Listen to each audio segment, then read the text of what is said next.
খাবার হজম করার জন্য দৌড়াচ্ছি। অনুকূল ঠাকুর বলছে, যে যত ভোগী সে তত রোগী, আর যে যত ত্যাগী সে তত নিরোগী। সিনেমার নায়ক নায়িকা 70 বছর বয়স, দেখে মনে হচ্ছে 50। কেন বলুন তো? ওরা খায় কম, এই জন্য ওদের চেহারাটা ভালো থাকে। আর যত খাবেন যাবার পর তাড়াতাড়ি করবেন আর কি। এই জন্য বারবার বলি, অনুকূল ঠাকুর বলেছে, যারা নিরামিষ খায়, এদিকে দিকে যারা নিরামিষ খায় তারা বট গাছের মতো ধীরে ধীরে বাড়ে, বহুদিন পরে মরে। আর যারা আমিষ খায় তারা কলা গাছের মতো, বেটা হুড়হুড় করে বাড়ে আর হুড়হুড় করে মরে। এই জন্য বলে রাখি, সকালবেলায় ঘুমতে, একটা কথা বলে রাখি, যে যেখানে বসে আছেন আপনারা কিছু মনে করবেন না, মায়েরা আচ্ছা গালে হাত কেউ দেবেন না। মানে আপনারা মাংস টাংস খান আমি জানি, মানে আমি খবর নিয়েছি আপনারা মাংস টাংস খান, আচ্ছা খান, অসুবিধা নাই। কিন্তু আমি আপনাকে প্রশ্ন করব, একজন সাহস করে বলতে পারবেন যে আমি মাংস খাই? আমি খুশি হব। হাত তুলে দেখান, একজন সাহস করে বলুন আমি মাংস খাই। একজন দেখাতে পারবেন? আচ্ছা বেশ বেশ, আচ্ছা হ্যাঁ আপনি দেখিয়েছেন, হাতটা তুলুন। আচ্ছা হাতটা তুলুন। আচ্ছা আপনাকে একটা প্রশ্ন আছে, কিছু মনে করবেন না। একজন প্রশ্ন করেছিল আমাকে, আমি বাসা থেকে যখন বেরোলাম, একজন গিয়ে আমাকে একটা কাগজ নিয়ে গেছে আমার কাছে। তো কাগজটা দেওয়ার আগে একটা কথা আমাকে বললেন যে আপনি একটু বলবেন যে পেঁয়াজ রসুন কেন খাওয়া হয় না। আজকে আমরা দক্ষিণ চব্বিশ পরগনায় থাকবো না, আমরা বীরভূমে থাকবো না, আমরা বাঁকুড়ায় থাকবো না, আজকে একটা জায়গায় থাকবো, জায়গাটার নাম বলে দিই। আপনারা দেখবেন সবচাইতে বড় রেল স্টেশন কোথায়, জোরে বলুন। সবচাইতে বড় রেল স্টেশন কোথায়, জোরে বলুন কোথায়? Kharagpur rail station. ওই খড়গপুরের পাশে একটা গ্রাম আছে, ওই গ্রামটার নাম হচ্ছে ধারেন্দা গ্রাম। ওই ধারেন্দা গ্রামে একজন কৃষ্ণ ভক্ত এবং তার স্ত্রী ভক্তিমতী বাস করতেন, স্বামী স্ত্রীতে বাস করতেন। স্বামীর নাম কি ছিল মনে রাখবেন, আমি একটু পরে জিজ্ঞেস করব। স্বামীর নাম ছিল কৃষ্ণমণ্ডল আর স্ত্রীর নাম ছিল দুরিকা দেবী। লীলাটির নাম কি? অদ্বৈত প্রভুর দ্বিতীয় জন্ম কেউ কেউ বলে। আর একটা লীলাটির নাম কি? প্রভু শ্যামানন্দ। রাধাকে আনন্দ দিয়েছিল, কৃষ্ণকে আনন্দ দিয়েছিল, নাম হয়েছিল শ্যামানন্দ। আবার কেউ কেউ বলে দুঃখের সংসারে জন্ম নিয়েছিল, তাই লীলাটির নাম রেখেছিল দুঃখী কৃষ্ণদাস। সবাই বলুন একবার রাধা রানী কি, শ্যাম সুন্দর কি। মায়েরা সবাই মাথায় কাপড়টা নিন, ভক্তি ভরে বসুন। আজকে দুরিকা দেবী এবং কৃষ্ণমণ্ডল দুজনে মিলে ভগবানের মন্দিরে প্রার্থনা গান গাইছে। আপনারা সবাই প্রার্থনা গান করুন বসে বসে। আজকে ভগবানের মন্দিরে বসে আছেন দুরিকা দেবী কৃষ্ণ। বাবা একটু করজোরে বসুন, সবাই ভক্তি করে। আপনারা ভেবে নিন যে দুরিকা এবং কৃষ্ণমণ্ডলের মতো আমরাও মন্দিরে বসে আছি। সবাই যে যেখানে বসে আছেন ভক্তি করে, একবারে সবাই ভাব নিয়ে ভক্তি করে শুধুমাত্র কৃষ্ণের চরণটা স্মরণ করুন। বলতে পারলে ভালো, না বলতে পারলে কৃষ্ণের চরণ করুন। দুজনে মিলে গাইছে, আমরাও গাইব। দুরিকা দেবী কৃষ্ণমণ্ডল সারা জীবন নিরামিষ খায়, গোবিন্দের ভজন করে, গাইছে। তুমি নির্মল করো মঙ্গল করে মলিন মর্ম। যারা বলতে পারবেন তারা বলবেন। নির্মল করো মঙ্গল করে মলিন মর্ম মোছয়ে। তুমি নির্মল করো মঙ্গল করে মলিন মর্ম মোছায়। তুমি নির্মল করো মঙ্গল করে মলিন মর্ম মোছায়ে। এই গানটি রজনীকান্ত সেনের লেখা গান। এই গান আমরা ছোটোবেলায় স্কুলে যখন যেতাম, মাস্টারমশাই লাইন দিয়ে দাঁড় করাতেন, আমাদের বলতেন। তখন মানেটা বুঝতে পারতাম না, এখন মানেটা খুব সুন্দর বুঝতে পেরেছি। আপনাদের বলতে হবে কেন বলুন তো? আপনাদের পরিবেশটি খুব সুন্দর, খুব শান্ত পরিবেশ বলে এই গান গাওয়া যায়। আপনারা সন্ধ্যাবেলায় বসে আছেন, প্রার্থনা গীত গাইবেন সবাই মিলে। যারা বলতে পারবেন তারা ভালো, আর যারা বলতে পারবেন না তারা ভগবানের চরণ দুটো মন দিয়ে স্মরণ করবেন। তুমি নির্মল করো মঙ্গল কর মলিন মর্ম। তুমি নির্মল করো মঙ্গল করে মলিন মর্ম মোছায়ে। আমার ভাইয়েরা মায়েরা যারা একটু জ্ঞানী আছেন তারা বুঝতে পারছেন, সাধারণ মানুষের জন্য বলি, তুমি নির্মল করো সন্ধ্যাবেলায় গাইতে হয় এ গান, সকালবেলায় এ গান, সন্ধ্যাবেলায় গাইতে হয়। যত গাইবেন মনকে শান্ত হবে, মন যত শান্ত হবে কৃষ্ণ কৃপা তত হবে। আমি ফাঁকে একটা কথা আপনাদের বলে যাই। একজন প্রশ্ন করেছিল আমাকে, আমি বাসা থেকে যখন বেরোলাম, একজন গিয়ে আমাকে একটা কাগজ নিয়ে গেছে আমার কাছে। তো কাগজটা দেওয়ার আগে একটা কথা আমাকে বললেন যে আপনি একটু বলবেন যে পেঁয়াজ রসুন কেন খাওয়া হয় না। আমি এর ফাঁকে আপনাদের বলে দিই, পেঁয়াজ রসুন কেন খায় না। পেঁয়াজ রসুনের ভেষজ গুণ কিন্তু দারুণ আছে, এ খেলে কিন্তু শরীরের অনেক উপকার হয়। কিন্তু ভক্তরা বৈষ্ণবরা খায় না। কেন খায় না? একটু সবাই মনে নিন। আমি আগেই বলেছি 3 ঘন্টা কীর্তন শুনবেন, 3.5 ঘন্টা কীর্তন শুনবেন। কি কি পেলেন আগে দেখবেন, মন দিয়ে শুনে রাখুন। বলছে ভগবান যখন মোহিনী রূপ ধারণ করে স্বর্গ থেকে অমৃত এনে দেবতাদের দিচ্ছিল, দেবতারা সবাই লাইন ধরে দাঁড়িয়ে আছে, ওদের মধ্যে একজন অসুর দাঁড়িয়েছিল, তার নাম রাহু। ও দেবতার রূপ ধারণ করে ভগবান দিয়ে যাচ্ছে, অত বুঝতে পারে নাই। আকাশে চন্দ্রদেব সূর্যদেব বলে উঠলেন, প্রভু সবাই তো দেবতা অমৃত নিচ্ছে, কিন্তু ওই দেখো গো রাহু নামক এক অসুর কিন্তু মাঝখানে দাঁড়িয়ে আছে দেবতার রূপে, ও কিন্তু তোমার অমৃত গ্রহণ করছে। সঙ্গে সঙ্গে ভগবান কি করলেন মা, সুদর্শন চক্র দিয়ে রাহু নামে অসুরকে মস্তক ছেদন করলেন, মাথা একদিকে ধর একদিকে। আশ্চর্যের ব্যাপার, যখনই অস্ত্র দিয়ে ছেদন করলেন তখন এইখান থেকে রক্ত পড়ল মাটিতে। এতে দুটো উদ্ভিদ গাছের জন্ম হলো, একটা পেঁয়াজ একটা রসুন। কেন এর ভেষজ গুণ খুব ভালো, কেন এটা খেলে শরীর ভালো থাকে? বলছে যে যেহেতু অমৃত থেকে পেঁয়াজ রসুনের জন্ম, সেই জন্যে এর একটা গুণ আছে, কিন্তু মানুষ খায়, এর বিরাট গুণ, ডাক্তারবাবুরা খেতে বলেন। কিন্তু বৈষ্ণব খায় না কেন? যেহেতু অসুরের রক্ত মেশানো অমৃত মাটিতে পড়েছে, অসুরের রক্ত আছে বলে এই পেঁয়াজ রসুন খেলে ভেতরে আসুরিক প্রবৃত্তি হয়। যারা দেখবেন প্রচুর পেঁয়াজ রসুন খায়, ওদের একটা কথা বললেই দেখবেন হুট করে রেগে যায়। আসলে আমাদের ধর্মে বলছে যত তুমি শান্ত থাকতে পারবে, যত চঞ্চলতা দূর করতে পারে, যত স্থির থাকতে পারবেন, তত গোবিন্দের কৃপা পাবেন।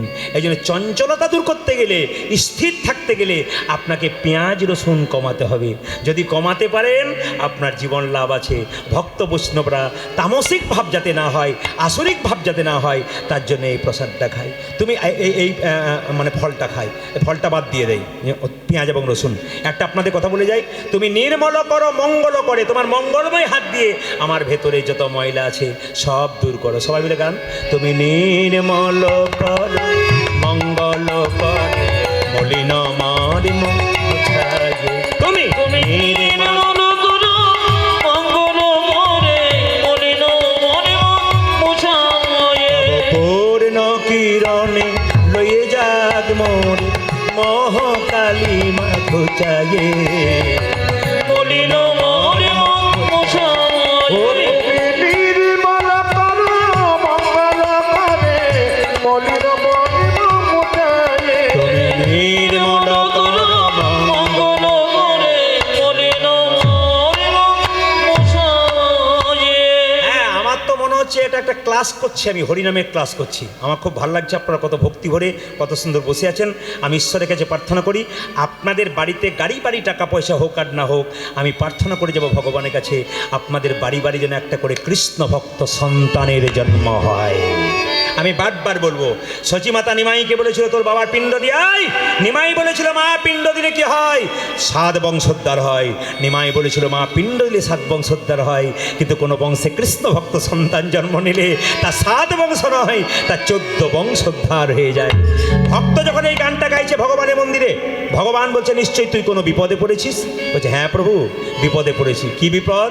লক্ষ শূন্য লক্ষ বাসনা ছুটিছে গভীর আধারে, জানি না কখন ডুবে যাবে কোন অকুল গরল পাথারে। বলুন, আজ লক্ষ শূন্য লক্ষ বাসনা ছুটিছে গভীর আধারে, জানি না কখন ডুবে যাবে গো অকুল গরল পাথারে।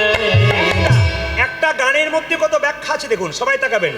বলছে আপনার বাড়িতে যতক্ষণ জল থাকে আপনি চাপা কলে জল আনতে যান না, জল শেষ হয়ে গেলে চাপা কলে জল আনতে যান। শরীরে যতক্ষণ ক্ষমতা থাকে কেউ ভগবানকে ডাকতে চায় না, ক্ষমতা যখন শেষ হয়ে যায় তখন গোবিন্দের দরজায় যায়। তত্ত্ব বলছে ক্ষমতা থাকতে থাকতে ভগবানকে ডাকো, ক্ষমতা থাকতে থাকতে তিনি নিয়ে চলে যাবেন। লক্ষ শূন্য লক্ষ বাসনা ছুটিছে গভীর আধারে, জানি না কখন ডুবে যাবে কোন অকুল গরল পাথারে।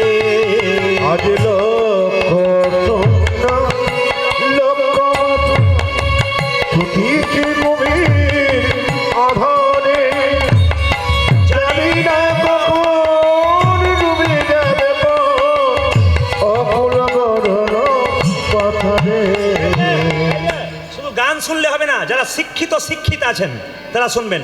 এ বাংলা অর্থ কেমন? লক্ষ্য আর লক্ষ্য দুটো আলাদা। যেমন আপনি সিরাকোল নস্করপাড়া থেকে উস্তি যাচ্ছেন, মাঝ রাস্তায় একটা শিবের মন্দির দেখতে পেলেন, আপনি মন্দিরে গিয়ে মা কি বললেন? আমার মেয়ের বিয়ে দিয়ে দাও ভালো করে, জামাই যেন ভালো হয়। আর আপনি ছেলের চাকরি চাইলেন, ছেলে যেন চাকরি হয়ে যায়, ভালো ঘরে বিয়ে হয়ে যায়, আমি যেন শান্তিতে মরতে পারি। ভগবানের কাছে লক্ষ লক্ষ বাসনা, কিন্তু মন্দির ফেটে যে বাবার মাথায় জল পড়ছে এদিকে তোমার লক্ষ্য নাই। ভগবান বলছে তুই তো আমার কাছে লক্ষ লক্ষ বাসনা করছিস, কিন্তু আমার মন্দির ফেটে আমার মাথায় জল পড়ছে এইদিকে তাকাচ্ছি না। আমরা ভগবানের কাছে লক্ষ লক্ষ বাসনা করি, এই দাও সেই দাও, কিন্তু ভগবানের মন্দির ফেটে যে ভগবানের মাথায় জল পড়ে এইদিকে তাকায় না। কি সুন্দর ব্যাখ্যা!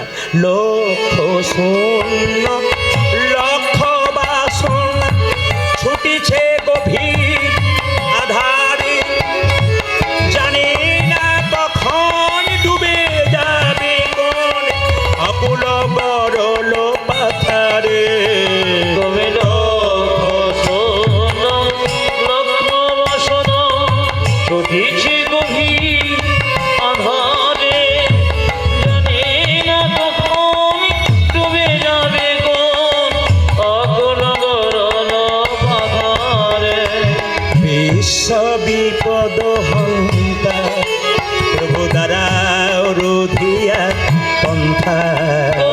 বিশ্ব বিপদ হন্ত প্রভু যেন রুধিব পন্থা। বিশ্ব বিপদ হন্তা প্রভু দ্বারা রুধিয়া পন্থা। তুমি বিশ্ব বিপদ হন্তা, প্রভু দ্বারা রুধিয়া পন্থা। চরণ তলে লয়ে এসো মোর মর্ত বাসনা খোঁজায়ে। আজরে নমরিব মুছামরে। তুমি নির্মল প্রাণ মঙ্গল করে, মলিন বদন মুছায়ে। নির্মল গুণ মঙ্গল করে মলিন মরিব মুছামরে। ভক্ত যখন গানটা গাইছে ভগবান বলছে তুই যে আমাকে বাবা বললি, বিশ্বপিতা বললি, তা আমি যে তোর বাবা তুই কি করে জানলি? বলছে সত্যি তুমি আমার বাবা। বলে কি করে বাবা বুঝতে পারলি? মায়ের আবার বলে রাখি, এখান থেকে আপনি যাচ্ছেন উস্তি, মাঝ রাস্তায় একটা পুকুর দেখতে পেলেন, বাবা দেখবো বলি পুকুর দেখতে পেলেন, কারো একটা বাচ্চা জলে পড়ে গেল, আপনি কি বলবেন? আরে কার ছেলে জলে পড়লো রে, জলে পড়লো রে। ও ছেলে যদি লোকের না হয় আপনার হয়, বলুন আপনি কাউকে ডাকবেন? জোরে বলুন, কাউকে ডাকবেন? আপনি নিজেই জলের মধ্যে ঝাঁপিয়ে পড়বেন। হে প্রভু, আমি অন্ধকার মায়ার সাগরে শুধু আমার করে ডুবে পড়লাম। দেখবেন এই সিরাকোলে যখন আমি আসি, প্রথম যখন আসি, তখন একজনকে জিজ্ঞেস করেছিলাম, দাদা এই বাড়িটা কার? আমার। 4 চাকা গাড়িটা কার? আমার। এটা কাঁচা আমি, আর পাকা আমি কাকে বলা হয়? যিনি বলবেন এই বাড়িটা কার, সবই তো তার। গাড়িটা কার? আরে কৃপা করে তিনি দিয়েছেন আর কি, রেখেছি আমি। ইনি হচ্ছেন পাকা আমি, রামকৃষ্ণদেব বলেছেন। আর রামকৃষ্ণদেব কি বললেন? আপনার বাড়িতে কেউ যদি যায়, দুটো মিষ্টি জল দিতে পারেন না পারেন, দুটো মিষ্টি কথা বলুন। আপনি মিষ্টি কথা হেসে হেসে বলুন। বাইরে কার সঙ্গে দেখা হবে, আপনি হেসে হেসে বলবেন রাধে রাধে, ভালো আছেন তো? আপনার তো এটা খরচ করতে আপনার পয়সা খরচ হয় না, আপনি অন্তত হাসি মুখে বলুন। যাবার সময় যখন পৃথিবী থেকে যাবেন, তখন মানুষ বলবে মেয়েটা খুব ভালো ছিল, ছেলেটা খুব ভালো ছিল, আপনার স্বর্গের পথটা পরিষ্কার হবে। ওই যে তুমি তো বিশ্বপিতা, সত্যি অন্ধকার মায়ার সাগরে হাবুডুবু খাচ্ছি। ভগবান বলল তুই যে আমাকে বাবা বললি, তুই জানিস আমি কোথায় থাকি? আমি আগে জানতাম না গো, তবে কীর্তন শুনে জানতে পারলাম তুমি কোথায় থাকো। বলে কোথায়? আছো অনল নীলে চিরনভ নীলে উদর সলিলে কহনে আছো পিতপিলতায় জলদের গাই শশিতার কাই তপনে। অচয়ন লয়নিলে চিরনভ নীলে উদর সলিলে গহনে আছো পিতপিলতায় জলদের গাই শশিতার কাই তপনে। কি সব বলছিস আমি কিছু বুঝছি না। আছো অনল অনিলে, তুমি কোথায় নেই প্রভু? আকাশে বাতাসে চন্দ্রে সূর্যে সব জায়গায় আছে। আর একবার বল কোথায় আছি? আছো অনল নীলে চিরনভ নীলে উদর সলিলে গহনে আছো পিতপিলতায় জলদের গাই শশিতার কাই তপনে। আজয়ন লয়নি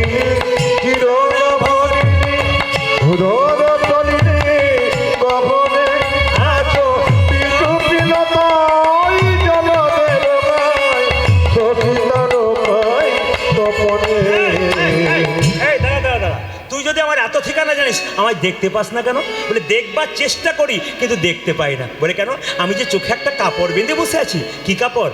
আমি নয়নে বসন বাঁধিয়া বসিয়া ধারে মরিব কাঁদিয়া নিতাই গৌর। নয়নে বসনো দিও, বসিয়া ধারে মরিব কাঁদিয়া। আমি নয়ন বসন বাঁধিয়া বসিয়া ধারে মরিব কাঁদিয়া। ওই আমি নয়ন বসনা দিয়া কবিয়া ভাবি মরিব কাঁদিয়া। আমি গত বছর আপনাদের এখানে, গত বছর নয় তার আগে বছর আপনাদের এখানে গান গিয়েছিলাম। সে কিন্তু মডেল আলাদা ছিল। আবার আজকের মডেলটা কিন্তু সম্পূর্ণ চেঞ্জ করলাম। কেন? আমরা শিল্পীরা চেঞ্জ করে করে গান করি। গত বছর যে মডেলে করেছিলাম সেই মডেলটা সম্পূর্ণ চেঞ্জ, এবছর একটু আলাদা করলাম। আপনারা সবাই ভক্তির জায়গায় আছেন তো, ভক্তি রস যেন জাগে তার জন্য বললাম। আচ্ছা, চোখে বসন বেঁধেছি কী করে? মায়েরা সবাই বেঁধেছেন। কিসের বসন? মায়ার বসন। একটু বলবেন মায়া কাকে বলে? রামকৃষ্ণদেব বলছে মায়া তাকে বলে, রামচন্দ্র, সীতা এবং লক্ষ্মণ তিনজনে বনে যাচ্ছে। আগে যাচ্ছে রাম, মাঝে যাচ্ছে সীতা, পেছনে যাচ্ছে লক্ষ্মণ। বারবার লক্ষ্মণ সীতাকে দেখবার চেষ্টা করছে, এই রামকে দেখবার চেষ্টা করছে, কিন্তু দেখতে পাচ্ছে না কেন?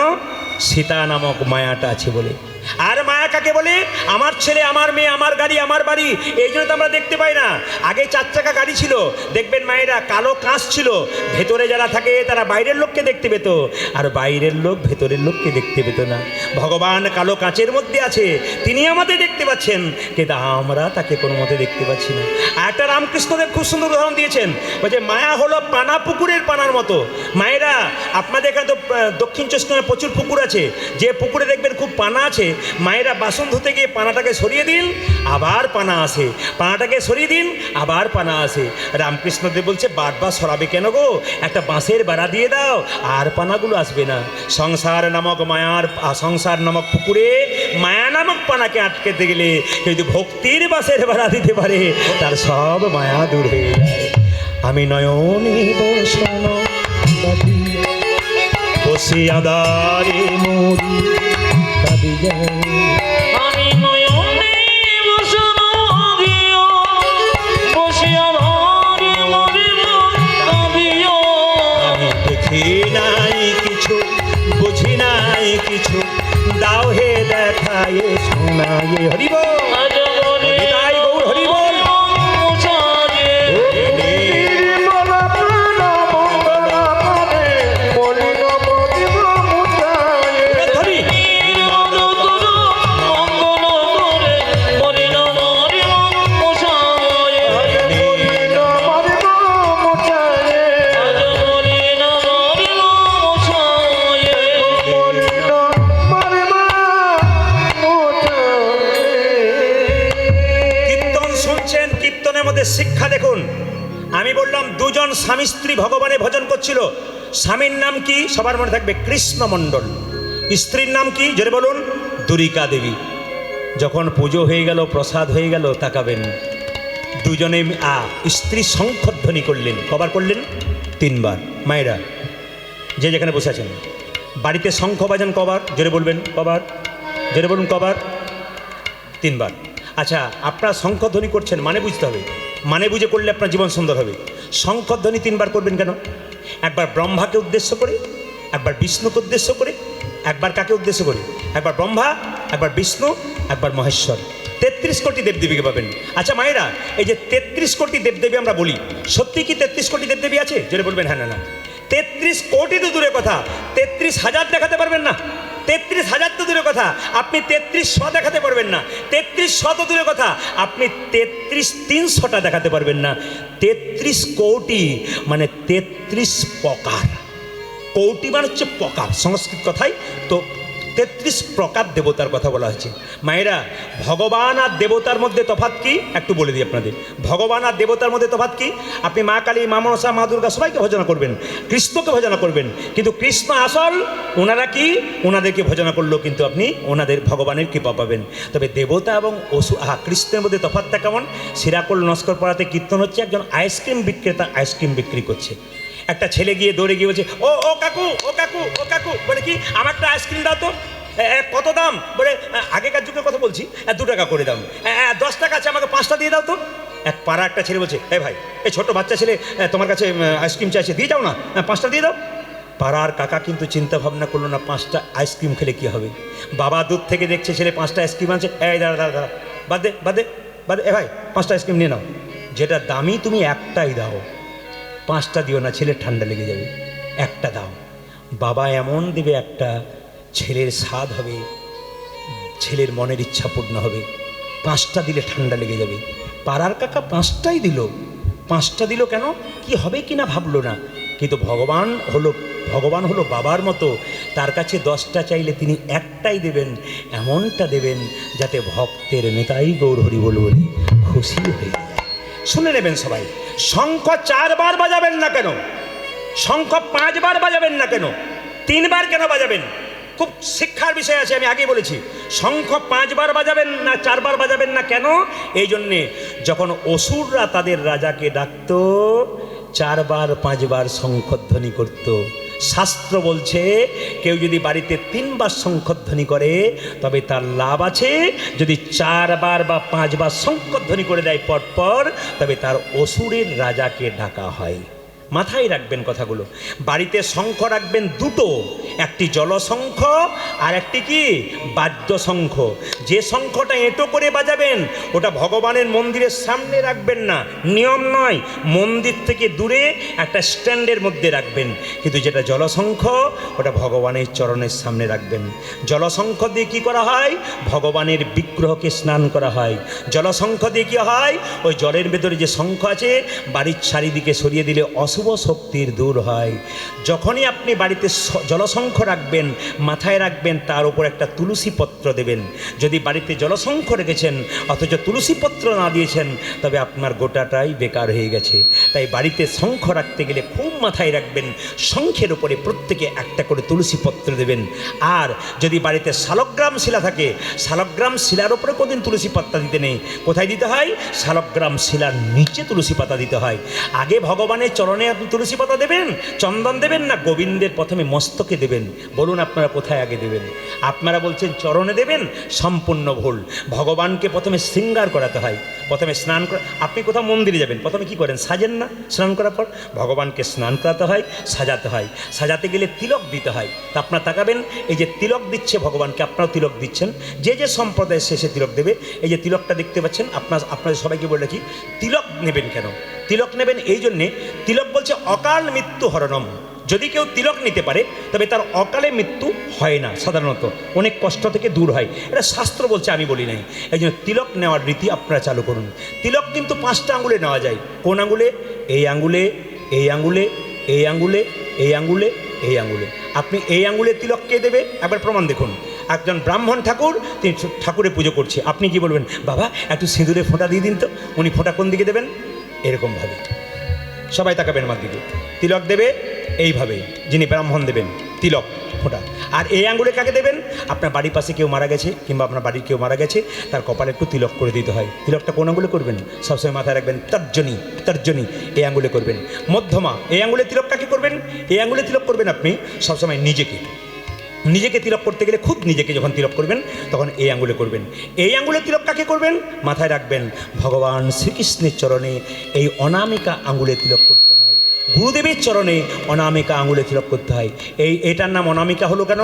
যারা দীক্ষা নিয়েছেন তারা দেখবেন যখন মন্ত্র ভজন করেন তখন এই আঙুল থেকে মন্ত্র ভজন শুরু হয়ে যায়।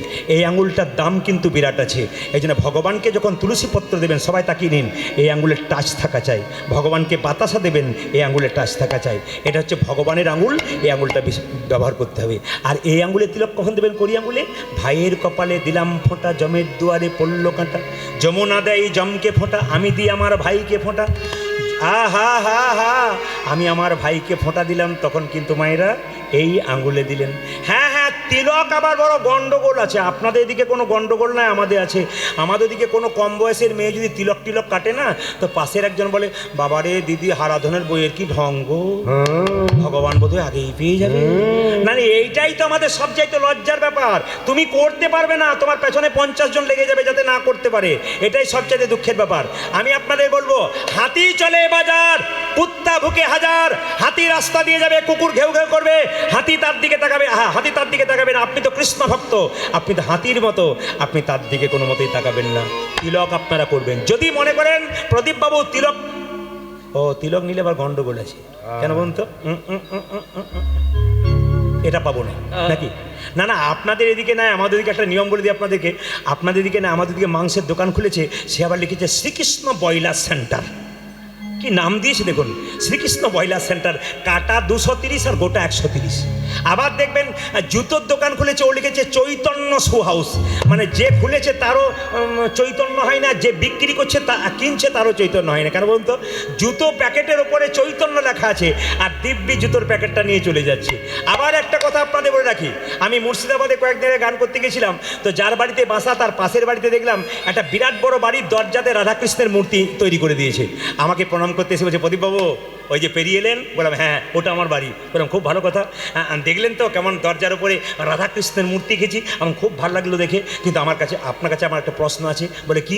আচ্ছা, যখন প্রচণ্ড বৃষ্টি হয়, পাথর হয়, যখন ওই কাদা জল বৃষ্টি ধুলো হয়, তখন আপনি কোথায় থাকেন? বলছে কেন, আমি দরজা বন্ধ করে ঘরে রয়ে যাই। আর রাধাকৃষ্ণ কোথায় থাকে? ও তো দিব্যি ধুলো খায়, ও তো দিব্যি পাথর খায়, না কি বলছেন? ও দিবি পাথর খাচ্ছে, ধুলো খাচ্ছে, আর আপনি আমরা ভেতরে রয়ে গেছেন। একবারে না, দরজার ওপরে কোনোদিন আপনি রাধাকৃষ্ণের মূর্তি রাখবেন না, রাধাকৃষ্ণের ছবি রাখবেন না। পিতামাতার কুটি লিখতে পারেন, আপনি পিতামাতার আশীর্বাদ লিখতে পারেন, এগুলো লিখতে পারেন। আগে দেখবেন নিয়ম ছিল কি, সুস্বাগতম লিখতো। এখন আবার ইংরেজি শিখেছি, ওয়েলকাম লিখি। এখন আবার লিখি সাবধান, ভেতরে কুকুর, আমরা লিখি। মানে যত দিন যাচ্ছে, আমি কলকাতায় প্রথম 7 বছর বয়সে কাকার সঙ্গে এসেছিলাম। কাকাবাবু বলছে, দেখ দেখ কত বড় বাড়ি, দেখছি বিরাট বড় বড় বাড়ি, দরজায় লেখা আছে সাবধান, ভেতরে কুকুর। আমার কাকা যারা ভেতরে আছে তারা সবাই কুকুর বলে। চুপ কর, চুপ কর, একটি কুকুর বাকি সব মানুষ, চুপ কর, বলিস না। আমরা তো লিখতে পারতো যে একটি কুকুর বাকি সব মানুষ। আবার চমকে যাবেন শুনলে, এই যে শ্রীখোলটা দেখছেন না, ও বাবা, এই যে শ্রীখোলটা দেখছেন, এই শ্রীখোলটা আবার শুনলে চমকে যাবেন। এটা আবার আমাদের বাঙালিরা অনেকে জানে না এটাকে কি বলে, শিক্ষিত লোক পর্যন্ত জানে না। আমি তখন কলেজে পড়ি, পড়াশোনা করতে স্কুলে, কলেজে পড়তে কীর্তন করতে যাই, বাসে করে যাই। তো বাসে যখন যাচ্ছি কীর্তন করতে, এরা সব দাঁড়িয়ে আছে। একজন মাস্টারমশাই আমি খুব ভালো চিনি, তিনি দাঁড়িয়ে আছেন। গাড়ি যখন ব্রেক দিচ্ছে, তখন যেই না শ্রীখোলটা ওর গায়ে ঠিকছে, দাদা, তখন আমার রক্ত টকবক করছে। কলেজে পড়ছি, আমি তাড়াতাড়ি গেলাম। কি হয়েছে দাদা, কি হয়েছে? আপনি ঢোলটা সরান। আমার ওটা ঢোল নয়, ওটা খোল। এরকম, এটা ওটা ঢোল নয়, ওটা খোল। সে যাই হোক, রাত জেগে কীর্তন করবেন, এই ঢোলটা আমার গায়ে। আমার এই ঢোলটা একদিন আপনার কাজে লাগবে। বলছে আমার বিয়ে হয়ে গেছে। ওই বিয়েতে নয়, আর একটা বিয়ে তোমার বাকি আছে। ও জোরে বলুন, কোন বিয়ে? জোরে বলুন, বলো হরি, বলো হরি। ওই বিয়েতে তোমার কাজে লেগে যাবে। কি সব ব্যাপার! আবার দেখবেন সবাই শুনলে চমকে যাবেন। এই যে তাকিয়ে দেখুন একটু, দেখবেন ওই বস্তা দেখেছেন, চালের বস্তা, আমাদের দিকে হয়। চাল কিনতে যাই, চালের বস্তা, তো বড় বস্তা 25 কেজি, অনেক দাম। তো চালের বস্তার উপরে লেখা থেকে শ্রীকৃষ্ণ রাইস মিল কিংবা দুর্গা রাইস মিল। যদি কেউ লেখা থেকে অপরাধ, ওরা কিন্তু ঠিকই লেখে, ভালো লেখে। আমরা কি করলাম, চালের বস্তাটা শেষ হয়ে গেল, চাল শেষ হয়ে গেল, আর চালের বস্তাটা বাথরুমের দরজায় দিয়ে গেলাম, আর পায়খানা ঘর থেকে বেরিয়ে শ্রীকৃষ্ণ রাইস মিল। কৃষ্ণের প্রতি কি প্রেম! হরি বল, কত প্রেম, চিন্তা করুন। মানে আমরা কিচ্ছু বুঝি না, এ করতে হয় করি, কিন্তু কিচ্ছু বুঝি না। এগুলো জানতে হবে আপনাদের লাভ আছে। যখন এলো তখন বলে রাখি, আপনারা সবাই মন দিয়ে শুনলে আমি আপনাদের বলে যাব, মন দিয়ে শুনবেন। আচ্ছা মা, কিছু মনে করবেন না, বিয়েতে মালা বদল হয় না? জোরে বলুন, একটু জোরে বলুন। আপনাদের মনে হয় নাই? কাদের কাদের হয় না বলুন তো বাবা? হ্যালো আর গেল, না কি বলছেন? যাদের সকালবেলায় হ্যালো, বিকেলবেলায় গেল, পরের দিন সকালে ফের বাবার বাড়িতে ফিরে এলো, এদের হ্যালো আর গেল। এই দিকে তাকাবেন, এর শিক্ষা আছে কত সময় দেখুন। দুরিকা দেবী কৃষ্ণমণ্ডলের বিবাহের সময় হস্তবন্ধন করা হয়েছিল। মায়েরা বলুন, এই যে হস্তবন্ধন করা হয়, দুটো হাতকে বেঁধে দেওয়া হয়, এর মানে কি? অত যদি বুঝবো তাহলে তোমাকে কেন রাখবো? আপনার হাত বেঁধেছিলেন না? কিন্তু বেঁধেছিলেন, মনে আছে? মনে আছে, কিন্তু মানেটা বুঝতে পেরেছেন? হাতটা বাঁধি কেন? জীবনে যতই ঝঞ্ঝাট আসুক, যতই দুঃখ আসুক, যতই বিপদ আসুক, আমি তোমার হাত ছাড়বো না, আর তুমি আমার হাত। জোরে বলুন। এখন বলছেন ছাড়বো না, আর ঘরে গিয়ে বলছেন ধরবো না। এই দিকে তাকান। আবার মালা বদল করার সময়, আমাকে যখন কালকে ধলের খালে কীর্তন করছিলাম, একজন আমার বাসাতে গিয়ে বলছে, প্রদীপবাবু আপনার কাছে মাদুলি আছে? বলে কেন? আমার স্ত্রী আমার দিকে তাকায় না, খালি এই দিক। আমি বললাম বুঝতে পারলাম না। বলছে একবারে তাকাই না। বললাম তোমার ক্যামেরাম্যান ছিল বিয়েতে? বলছে 3টে ছিল। বলে গন্ডগোলটা ওই করেছে। বলে কি করেছে? তাকাবেন, এই মালা বদলের সময় আসল জায়গাটা কি? শুভ দৃষ্টি হয়। জোরে বলুন হ্যাঁ না? স্বামী স্ত্রীর গলায় পরায়, স্ত্রী স্বামীর গলায় পরায়। মেয়েটি প্রেম সে যখন এরকম করে স্বামীর গলায় মালাটা পরাতে যাচ্ছে, শুভ দৃষ্টি হবে আর কি, চোখ দিয়ে তাকাতে যাবে, আর তখন পেছন থেকে ক্যামেরাম্যান বলছে এই দিকে দেখো। শুভ দৃষ্টিটা কোন দিকে হয়ে গেল? যেটা বলুন কোন দিকে হলো? কোন দিকে হলো? ক্যামেরাম্যানের দিকে। আর তাকাই, আর তাকাই না। না, বাবারা বুঝতে পারছে, আমার বাবারা বসে আছে, ওরা বলছে ঠিকই বলছো।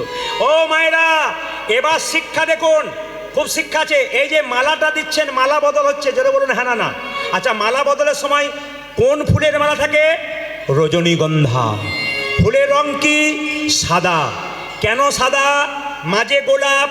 এর তত্ত্ব আছে, শুধু মালা বদল হয় না, শিখে নিন এখানে, দামি দামি শিক্ষা। তত্ত্ব কি? মালাটা যখন বদল হচ্ছে, রজনীগন্ধার মালা, এ ওকে পরাচ্ছে, ওকে পরাচ্ছে, আর কি বলছে? আমি তোমাকে রজনীগন্ধার মালা পরলাম, এটা সাদা রং, সাদা হলো শান্তির প্রতীক, আমি তোমার গলায় পরিয়ে শান্তি প্রতিষ্ঠা করব, তুমি আমার গলায় পরিয়ে শান্তি আছে। বুঝে নাই বলেই তো শান্তি নাই। বুঝলে আজ থেকে বুঝছি আর কি। দাদারা সব বলবে শুনলে কি জন্য মালাটা দিয়েছিলাম। এই দিকে তাকাবেন মায়েরা, গোলাপ থাকে কেন? তোমার আমার ভালোবাসা যেন গোলাপের মতো রঙিন হয়ে যায়। কিন্তু কিছু মনে করবে না, বিয়ের পরে ভালোবাসা থাকে, তারপর থাকে না। বিয়ের পরে যখন স্ত্রীকে বলে সবিতা তুমি আমার কবিতা, আর যখনই একটু বয়সে গেল খালি খাচ্ছা হয় না আপনাদের? না, আপনাদের এখানে খুব ভালোবাসা আছে, আমি সব শুনেছি। আচ্ছা, এই দিকে তাকান, ফুলের মধ্যে অনেক মালা, মালার মধ্যে অনেক ফুল, এর কি শিক্ষা আছে?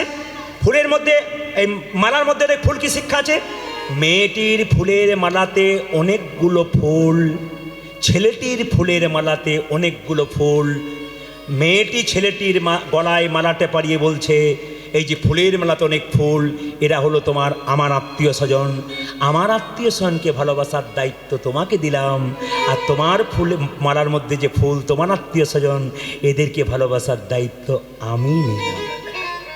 সব নিয়েছেন তো দায়িত্ব? না না, শ্বশুরের যদি কেউ আসে, আজকে তোমার শ্বশুরের ভাই আসছে, আমার আজ কোমরে ব্যথা উঠতে পারবো না। আর যখন দেখবেন বাপের বাড়িতে কোথা থেকে, বাবার পাকা গিন্নির মতো। না না, এটা করলে যুক্তি আছে, শিখে নিন সবাই মিলে। জোরে বলো রাধা রানী কি, শ্যাম সুন্দর কি। আর একটা জিনিস বাকি রয়ে গেল বাবা, পান ঢাকা দেওয়া। পান ঢাকা দিয়েছিলেন? যেটা বলুন দিয়েছিলেন? হ্যাঁ, বাবারা বলছে হ্যাঁ দিয়েছেন। আচ্ছা মায়েরা, পানটা যখন ঢাকা দিয়ে মেয়েটি যায়, পানটা কে বলুন তো? পান হলো যোগ মায়া। কেন? পানটা সরিয়ে মেয়েটি ছেলেটির মুখ দেখে, মানে মায়ার যোগ হয়, আমি তোমার তুমি আমার। এই কথাটি এক জায়গাতে বলেছি।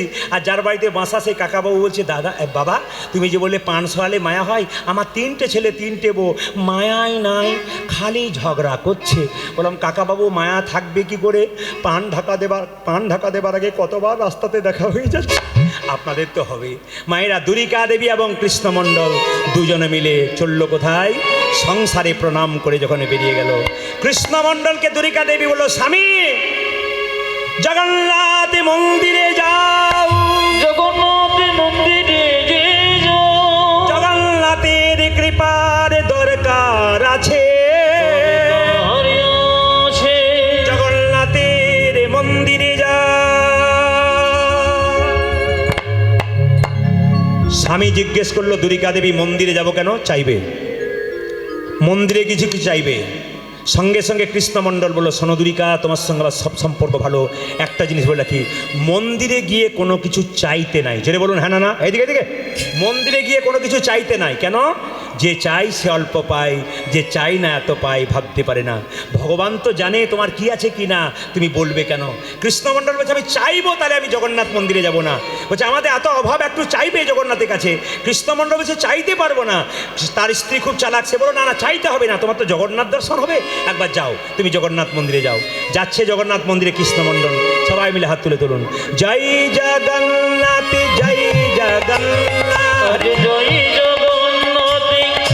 জগন্নাথ, জয় জগন্নাথ, জয় জগন্নাথ জয় জগন্নাথ, জয় জগন্নাথ জয় জগন্নাথ, হরি বল, জয় জগন্নাথ, জয় জগন্নাথ, জয় জগন্নাথ জয় জগন্নাথ, জয় জগন্নাথ জয় জগন্নাথ জয় জগন্নাথ জয় জগন্নাথ জয় জগন্নাথ জয় জগন্নাথ জয় জগন্নাথ জয় জগন্নাথ জয় জগন্নাথ জয় জগন্নাথ জগন্নাথ স্বামী উলধ্বনি জগন্নাথ স্বামী নয়ন পথগামী জগন্নাথ স্বামী নয়ন পথগামী জয় জগন্নাথ জয় জগন্নাথ জয় জগন্নাথ জয় জগন্নাথ জয় জগন্নাথ জয় জগন্নাথ জয় জয় জগন্নাথ জয় জগন্নাথ জয় জগন্নাথ সবাই মাথায় কাপড় নিন জগন্নাথ দেব কি জয় জোরে জগন্নাথ দেব কি আচ্ছা এবার আপনাদের কাছে জানা আছে আচ্ছা জগন্নাথ মন্দিরে যারা গেছেন হাত তুলতে বলবো না জগন্নাথ বলরাম এবং সুভদ্রা আছে তার পাশে আরেকজনকে রাখা আছে কেউ দেখেছেন জোরে বলবেন যদি কেউ দেখেছেন সবাই জগন্নাথ দেখতে যান কিন্তু ওই জিনিসটার দিকে কেউ নজর দেন না কি আছে বলুন তো জগন্নাথ বলরাম সুভদ্রা আছে তার পাশে দেখবে একটা সুদর্শন চক্র আছে ওই সুদর্শন চক্রটা যারা বলতে চাইছে যদি জগন্নাথের কৃপা পেতে চাও তবে জগন্নাথের কাছে যাও আর যে জগন্নাথের কৃপা না পাও জগন্নাথকে ভক্তি না করো এই দেখো আমি সুদর্শন চক্র আছি দুষ্টুমি করলে কিন্তু তোমার মস্তক ছেদ করে দেবো শিক্ষা আছে কিন্তু জগন্নাথ মন্দিরে আচ্ছা মায়েরা জগন্নাথের চোখ গোল না পটল চেরা জোরে বলুন যে ঘুমাচ্ছে সে বলুন হ্যাঁ একজন ঘুমাচ্ছে আর কি জগন্নাথের চোখ গোল না পটল চেরা জোরে বলুন গোল আচ্ছা মায়েরা জগন্নাথের চোখ গোল কৃষ্ণের পটল চেরা হলো কেন কৃষ্ণের বিচার মাঝে মাঝে এদিক ওদিক হয়ে যায় জগন্নাথের বিচার সমান জগন্নাথের চোখটা গোল কেন তাকাবেন মায়েরা জগন্নাথ হলো জগতের নাথ ভিখারি গেলেও যা জমিদার গেলেও যা ব্রাহ্মণ গেলেও যা শূদ্র গেলেও যা সবার জগন্নাথ জগতের নাথ কৃষ্ণমণ্ডল কি চাইলো দেখুন আপনারা সবাই জগন্নাথ মন্দিরে গেছেন আপনারা চাইতে পারেন নাই কিন্তু কৃষ্ণমণ্ডল কি চাইছে দেখুন ওগো জগন্নাথ আমি দ্বারিকা দেবীকে কথা দিয়েছিলাম কোনো কিছু চাইব না ওগো জগন্নাথ তোমার কাছে কি চাইবো দেখুন কত কথা বলছে তোমার তো হাত নাই তুমি দেবে কি তোমার তো পা নাই তুমি দেবে কি তোমার তো পা নাই তুমি দেবে কি এতদিন ধরে কেউ জগন্নাথ মন্দিরে গেছেন কেউ বলতে পেরেছেন কিন্তু কৃষ্ণমণ্ডল বলছে তোমার হাতে নাই তুমি দেবে কি তোমার তো হাত নাই তুমি দেবে কি তোমার পা নাই তুমি দেবে কি তুমি দেবে কি এই প্রশ্ন করলো কৃষ্ণমণ্ডল জগন্নাথ উত্তর দিচ্ছে ওরে কৃষ্ণমণ্ডল তুই প্রশ্ন করলি জগতের মানুষ শুনবে আমার হাত নাই কেন এই হাত আমার নাই এই হাতে তোদেরকে দিলাম কর্ম করার জন্য আমার পা নাই তোদেরকে কর্ম করতে যেতে হবে বলে এক জায়গা থেকে অন্য জায়গা যেতে হবে বলে আমার পাটা তোদেরকে দিয়ে দিলাম আমার যা নাই আমি তোদেরকে দিয়ে দিলাম আমি তোদেরকে দিয়ে দিল আমার হাত নাই আমার পা এই হাত পায় আমি তোদের দিয়ে দিলাম আমি তোদের দিয়ে দিল কৃষ্ণমণ্ডলের চাওয়াটা দেখুন যেটা আমরা চাই না কৃষ্ণমণ্ডল কি চাইলো গাড়ি বাড়ি টাকা পয়সা চাইলো না কৃষ্ণমণ্ডল কেঁদে কেঁদে বললো গো জগন্নাথ লোকে তোমার কাছে এলে গাড়ি বাড়ি টাকা পয়সা ধন দৌলত চাই কিন্তু আমি তোমার কাছে গাড়ি বাড়ি টাকা পয়সা চাইব ও গো জগন্নাথ আমার এই চাওয়া দেখে জগতের লোক শিখতে পারবে আমি কি চাইছি ওগো জগন্নাথ আমি গাড়ি চাই না বাড়ি চাই না টাকা চাই না পয়সা চাই না যদি দেবে তবে তুমি একটা জিনিস দাও আমায় একটা কৃষ্ণ ভক্ত সন্তান দাও হরি ওগো জগন্নাথ সবাই উলধ্বনি করুন সবাই উলধ্বনি করুন বাহ।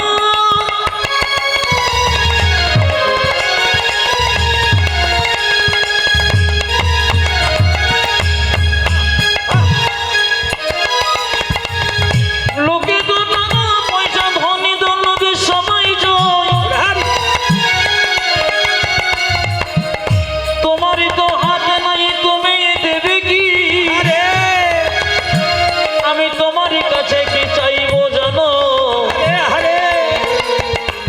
একটা কৃষ্ণ ভক্ত সন্তান দাও হে এই অভিলাষ আমার মনে কৃষ্ণ ভক্ত সন্তান দাও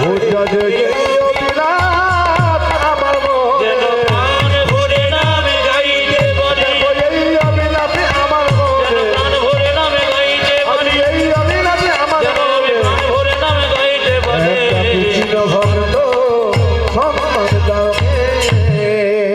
কারো চাওয়া যদি ঠিক হয় তবে পাওয়া তার ঠিক হয়, চাইতে যদি হয় তবে চোখের জলে চাও, চাইতে যদি হয় তবে প্রেম দিয়ে চাও। বিনা প্রেমে গোবিন্দের কৃপা পাওয়া যায় না। গোবিন্দের মন্দিরে বারবার চোখের জলে ভাসতে হয়। মায়েরা তাকাবেন তাকাবেন যে যেখানে বসে আছেন, তোমাদের মনে যদি কোনো দুঃখ থাকে, ব্যথা থাকে, কারো কাছে বলবে না। বলতে যদি হয় তবে দুজনের কাছে বলবে। পাড়া প্রতিবেশীর মেয়েদের কাছে মনের দুঃখের কথাটা যদি বলে দাও, ও তোমার জ্বালা যন্ত্রণা বাড়িয়ে দেবে, ও লোককে বলে বলে বেড়াবে। কিন্তু তোমার মনে যদি কোনো দুঃখ থাকে তবে দু জায়গায় বলো, একটি গুরু চরণে, একটি গোবিন্দের চরণে। গুরু হলো বাবার মতো, যদি গুরু চরণে কে। কীর্তন প্রেম বটে, কিন্তু কীর্তন প্রেম বটে। কীর্তন যেমন মজা, কীর্তন যেমন শিক্ষা, কীর্তন তোমার প্রেম। আমি সারাটা জীবন পড়াশুনো করার পর আমি সঁপে দিয়েছি আমার জীবনটাকে, ভালো ভালো কিছু শিখে আপনাদের সামনে শেখাতে চাই। আমি আপনাদেরকে দিতে চাই, আপনাদেরকে জানাতে চাই। আপনার 3 ঘন্টা ধরে বসে আছেন, আপনাদের বহু কিছু জানাতে চাই। সবাই লক্ষ্য করবেন, মায়েদের বাবাদের মনে যদি কোনো দুঃখ থাকে, পণ্ডিত বলল 2 জায়গায় যাবে। পাড়ার প্রতিবেশীর কাছে কারো কাছে কোনো কথা খুলে বলবে না, সে তোমার দুঃখটা ছড়িয়ে দেবে। যদি বলবে তবে 2 জায়গায় বলো। একটি গুরু চরণে কেঁদে কেঁদে, গুরু তোমার বাবার মতো, সে তোমার মনের দুঃখ জ্বালা সহ। কেউ যদি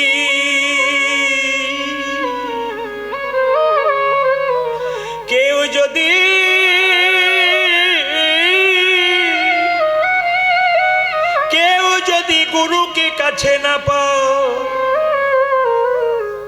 তবে ভগবানের মন্দিরে গিয়ে ভগবানের চরণে 2 ফোঁটা চোখের জল। ভগবান বললেন, যে যত কাঁদবে আমি তত তার হয়ে যাব। এইদিকে তাকাবেন, এইদিকে। যে যত কাঁদবে আমি তার তত হয়ে যাব। সংসারে যতই কর্ম করো, যতই কষ্ট করো, মায়েরা যতই যন্ত্রণায় কষ্ট করুন, যতই যা করুন, ছেলে যখন বড় হবে, মেয়ে যখন বড় হবে, বলবে তুমি আমার জন্য করেছো কি? তখন বলবেন, যার জন্য করি চুরি, সে কিনা বলে আমায় চোর। আপনি সংসারের সমস্ত কর্তব্য কর্ম করবেন, কিন্তু দিনান্তে ভগবানের চরণে বসে বলবেন, যা কিছু আমার সকলই তোমার, আমার কেবল কেবল আমার কেবল তুমি। জীবনে মরণে জনমে জনমে প্রাণনাথে হয়ো তুমি।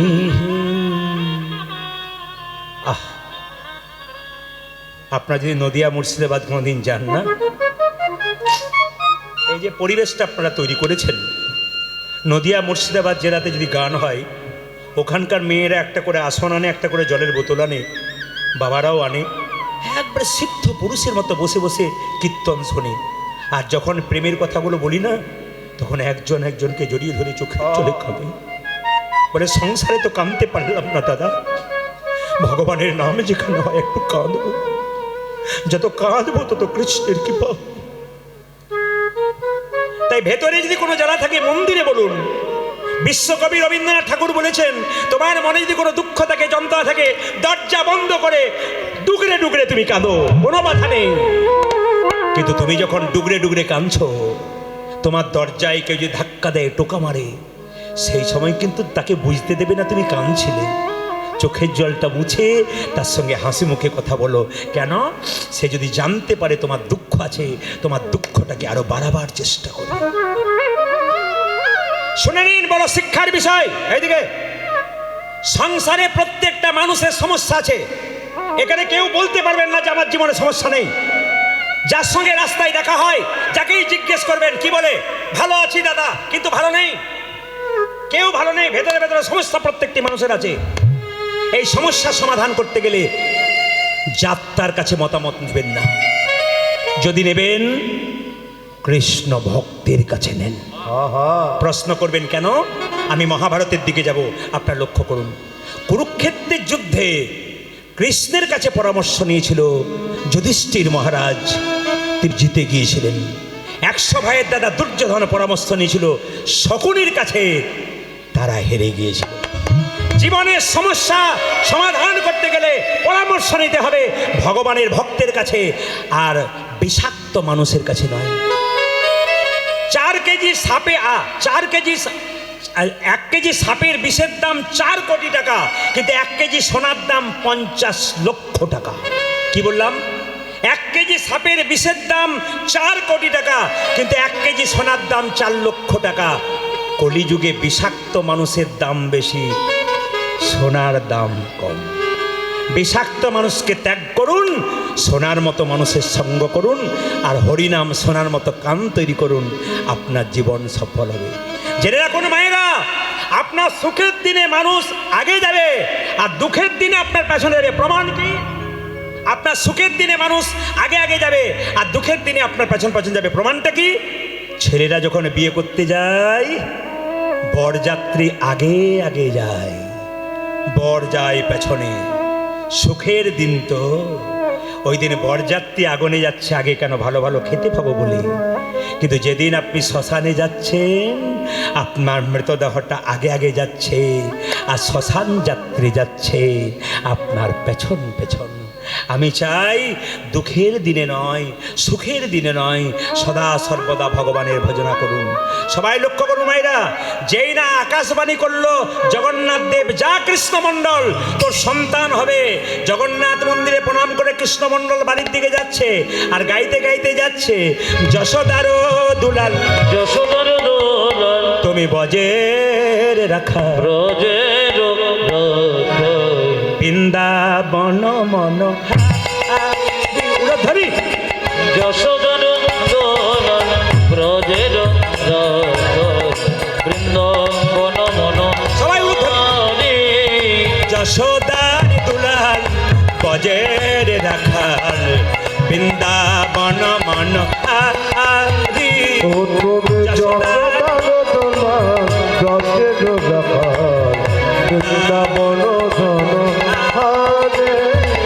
গোপীজন বল্লভ রাধিকা রমণ, গোপীজন বল্লভ সবাই হাত তুলে। গোপীজন বল্লভ রাধিকা রমণ।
জন বল্লভ রাধিকা রমা দেখো গোপী জন বল্লভ রাধিকা রমণ চিত্ত পিত্ত মনোহারি বৃন্দাবন মনোহারি ধ্বনি যশ